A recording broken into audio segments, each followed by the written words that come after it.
Bonsoir à toutes et à tous. Je m'appelle Maxime Baroche, je suis en 306 et je participe depuis maintenant sa création au concours d'éloquence du collège de Boulary, c'est-à-dire 2 ans.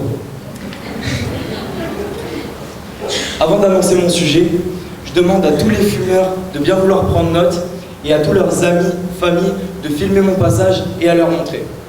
Comme vous en doutez, je vais vous parler de la cigarette. Vous savez probablement déjà tous ce que c'est. Un filtre, une feuille et du tabac. Mais on va s'attarder un petit peu sur ce dernier. Des petits filaments marrons en apparence plutôt innocents, mais en vérité rien de cela. Car un fumeur risque 16 cancers et 21 maladies chroniques. Ça donne envie, hein? Heureusement, depuis plusieurs années, des solutions pour arrêter de fumer voient le jour. Comme par exemple les chewing-gums à la nicotine, les patchs à la nicotine, ou encore depuis maintenant 16 ans, la cigarette électronique, qui est très controversée. Mais beaucoup optent pour celle-ci pour la simple et bonne raison du geste. Prenons un exemple. Je suis fumeur depuis une dizaine d'années et depuis tout ce temps-là, je prends mon café avec ma cigarette le matin.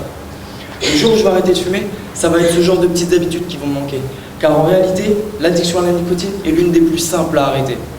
Elle n'est pas cancérigène contrairement au goudron contenu dans la cigarette. Maintenant, j'aimerais m'attarder un petit peu sur les personnes qui ne respectent pas les non-fumeurs dans les restaurants, qui fument avec leurs enfants dans la voiture, vitres fermées. Vous savez que le tabagisme passif est encore plus nocif que le tabagisme actif? C'est-à-dire que les gens qui respirent votre fumée sont en pire santé que vous. Je trouve ça inadmissible. Maintenant, quand je vois des enfants, car oui, quand on a 11 ans et qu'on est en 6e, on est un enfant, qui viennent dans la cour me demander si j'ai pas une cigarette, je me dis qu'il y a un gros problème quelque part. Je me dis qu'il y a 2 principaux acteurs à ce problème. Ce sont l'éducation des parents, désolé pour vous, et bien certains magasins qui vendent au moins de 18 ans. Je vous laisse faire votre propre jugement de ça.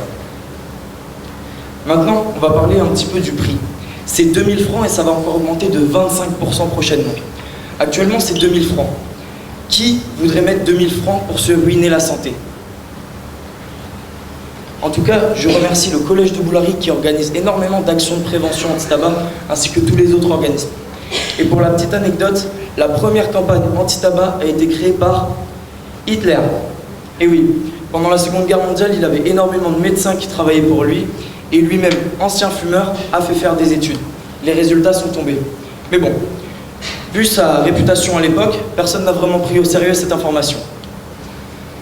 En tout cas, même si je pense que mon discours n'aura pas un grand impact sur le monde, j'espère au moins vous avoir fait réfléchir. Je vous souhaite une bonne fin de soirée, c'était Maxime Baroche.